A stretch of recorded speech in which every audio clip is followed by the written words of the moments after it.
Good evening, everybody. It's John. It's 8:16 p.m., Wednesday, July 24th.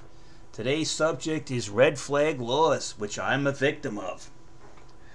Everybody that lives in New York City, listen up.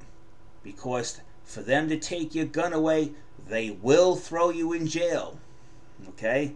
They will get somebody to cooperate with them and press some kind of charge against you in a you do this, we give you that kind of atmosphere.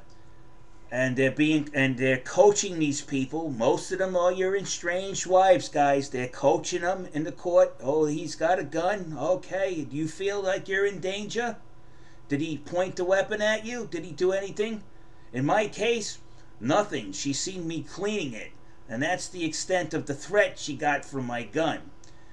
But what they did do is make her constantly put up orders of protection against me, right?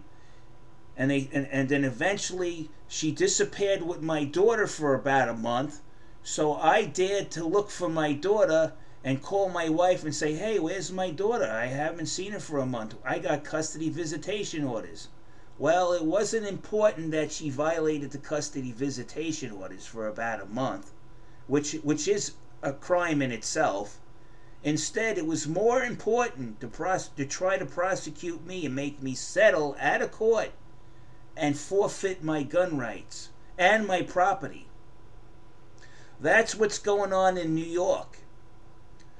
It's called entrapment. You see, they're using people that come in that have a gripe with you and skillfully maneuvering them in order to take away my gun rights. They're trying to classify me as an extreme risk protection orders when nobody's ever been harmed by me in my entire life. Nobody in my family has ever been harmed by me in my entire life. I've never assaulted anybody. I've never beaten anybody up. Maybe you get a little look of disgust, and I'll tell you to stop being a jackass, but that's the extent.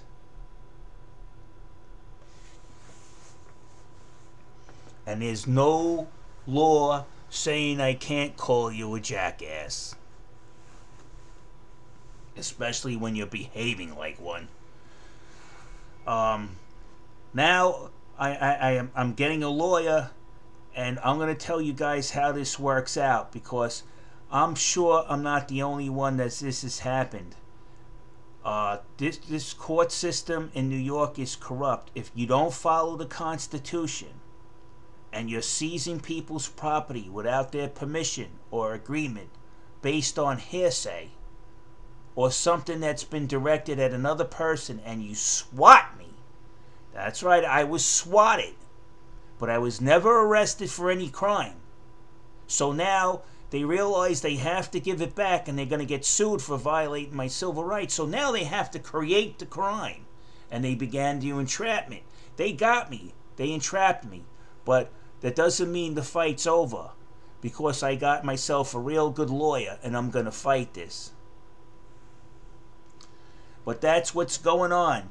They're trying to make you give up your gun rights with threats of prison on charges that were made up. They're made up. They were never supposed... No order of protection was supposed to be issued to me after the first order of protection was dismissed with prejudice. But here in New York, they'll rewrite the laws in order to friggin' do as they wish. To criminalize you. To turn honest, hard-working Americans who think they need a gun to protect themselves, especially as I was a peace officer, that was equipment of my job to do my job. They stripped it all away from me based on hearsay, and they violated my civil rights, and now they're trying to cover it by saying I'm guilty of a crime. New York City, you're full of shit. And on that, I'm out of here.